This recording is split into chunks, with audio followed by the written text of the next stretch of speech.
안녕하세요. 국고를 거들낼 건강보험료 적자가 온답니다. 국민연금보다 더 심각하다고 하는데요. 뭐 이렇게 점점 더 돈 나갈 구멍만 있고 돈 들어올 곳은 없다라는 게 지금의 대한민국의 재정 상태입니다. 뭐 이런 상태가 계속되면은 한국에 어떤 일이 벌어지겠습니까? 벌써 여기저기서 세금 올리려고 혈안입니다.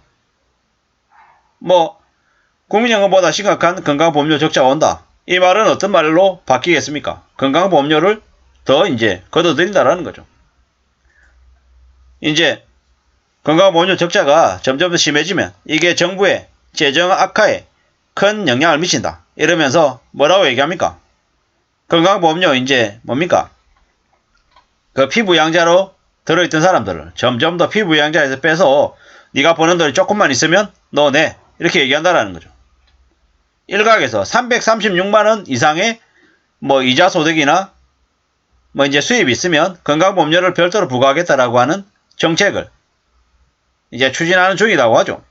뭐 결국에는 건강보험료 금액 자체가 높아질 것이고 또 나중에 국민연금으로 이제 수령받는 사람들 그 국민연금 금액이 뭐 예를 들어 만약에 100만이 넘는다 월 건강보험료 따로 내야 됩니다. 따로 뭐 어떤 식으로든 이제는 소득을 끝까지 다 추적해가지고 보험료 이제 납부하게끔 만드는 거죠. 세금 징수를 더욱더 강력하게 할 게 분명하다라는 겁니다. 이런 분위기는 점점 더 이제 현실화되는 거죠. 게다가 뭐 노인들 이제 지금 이제는 65세 이상입니까? 60세 이상입니까? 노인들이 이제 지하철 타면 지하철 요금 무료잖아요. 이제 그게 요금도 이제 무료로 하는 게 이제 없어지겠죠. 뭐 60세, 65세를 75세, 85세로 점점 더 연령대를 높일 겁니다. 뭐 대부분의 사람들에게 이제는 지하철 요금 무료 이런 것들을 다 없애는 거죠. 할인을 대폭 감소한다라는 거죠.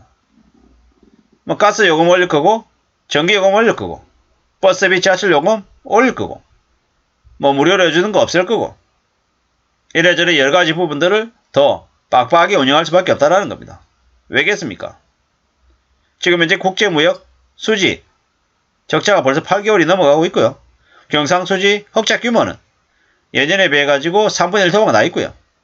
그런 상황에서 외환보유고는 10% 넘게 지난 1년 동안 줄어들었고 경제부총리 작자는 10월달에 물가정점이라고 했는데 그게 개소리였음이 밝혀졌고요. 14일에 물가는 내려가지 않을 거고 12월달 되면 또 시중물가는 또 올라갈 거고요.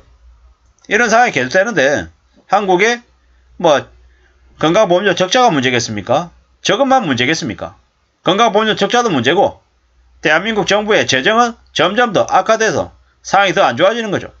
게다가 출산율은요. 서울 기준에 0.7명이 무너졌어요. 0.5군가 0.6군가 이렇죠. 근데 웃기는 게 뭡니까?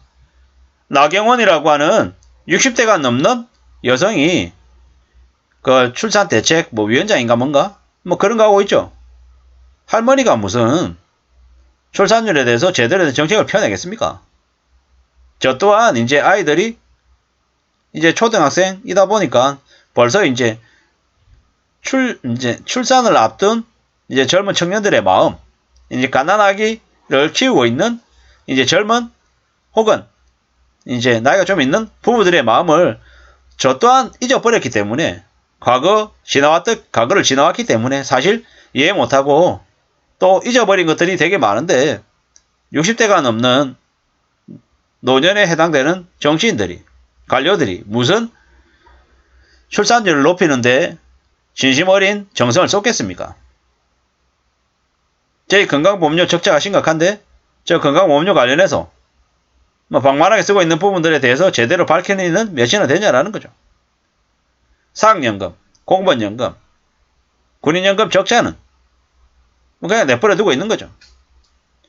뭐 게다가 이제 지자체나 이런 데서 시의원들, 구의원들은 외유성 해외여행으로 뭐 놀러 다니고 있고 대한민국의 국회의원들 제대로 일하는 사람들 몇이나 되냐라는 거죠. 맨날 저것들끼리 쌈박질하고 자기들 욕심이나 버리고 자리 쟁탈증이나 하고 있고 쓰레기 같은 짓거리 하는 일이 천지인데 대한민국의 상황이 괜찮아지면 그게 더 이상한 거죠. 앞으로 국가 재정의 최대 리스크로 건강보험료가 이제 대두되고 있답니다. 뭐 이러면 어떻게 되겠습니까? 어떻게 해야 되겠습니까? 지금은 제대로 된 대책이나 해결책이 안 보이는 거죠. 건강보험료가 적자로 전환되는 게 2023년부터랍니다.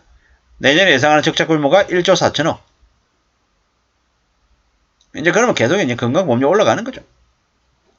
세수 증가폭보다 건강보험료 적자폭이 더 크답니다. 이게 뭔가 싶은 거죠. 건강보험료가 나중에는 시간이 점점 더 지나면 뭐 더 높아질 거라는 거죠. 건강보험료 인상이 대폭되는 거죠.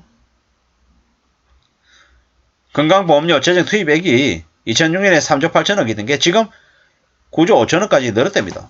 이게 뭔가 싶은 거죠. 고령화가 더 심해지기 때문에 지출구조 개선이 더 필요하다는 겁니다. 우리가 잘 알고 있다시피 인구구조는 65세 이상의 고령 인구가 2021년에 15.7%인데 2060년 되면 43.8%, 2070년이 되면 46.4%가 된답니다. 근데 이제 건강보험료를 내는 생산 연령 인구는 작년 21%에서 2070년이 되면 46%로 감소한답니다. 어떻게 되겠습니까, 그러면? 뭐 결국에는 과잉 진료를 유발하는 행위별 수가제의 정비 필요성이 제기가 되고요. 그리고 손실 보상 규모도 또 다 재산정해야 된답니다. 확실한 건 너무 많이 빠른 속도로 이렇게 적자가 심해지고 있다는 거죠. 흑자 기조였던 건강보험료를 지난 문재인 정부 기간 안에 무슨 일이 있었던 건가 라는 거죠. 외국인 건강보험 시스템도 손봐야 된다고 얘기하고 있고요. 짱캐들하고 조준석들한테 건보를 퍼주니까 답이 없다라고 얘기하고 있고요. 뭐 이 말이 맞는지 틀린지는 사실 확인할 필요가 있죠. 제대로 된 분석이 필요하죠. 근데 필요한 건 뭐다? 저렇게 상황이 매우 안 좋아지고 있음이 현실임을 우리는 엄중히 냉정하게 받아들여야 된다는 거죠. 안 그러면 삶이 너무 엉망이 돼버릴 수 있다는 걸 명심해야 되겠습니다. 사는 게 참 무섭다. 쉽지 않다라는 걸 정말 명심해야죠. 함부로 뭐 희망이나 기대 같은 걸 가지면 안 되겠습니다. 그런 희망과 기대가 우리의 현실을 어김없이 무너뜨릴 수 있겠다라는 겁니다. 참 별일이 다 있다. 어떻게 살아야 될까? 저렇게 순식간에 건강보험료가 망가질 수가 있나? 문재인 정부 기간에 도대체 무슨 일이 있었던 건가? 이런 얘기들을 안 할 수 없다는 겁니다. 형편에 따라서 움직여졌어야 되는데 너무 방만하게 부자가 된 것처럼 너무 많이 재정을 흥청망청 쓴 게 아닌가? 이런 의심이 든다는 겁니다. 국고를 거들낼 건강보험료 적자가 온답니다. 매우 엄중하게 무섭게 생각해야 될 것 같습니다. 이상입니다.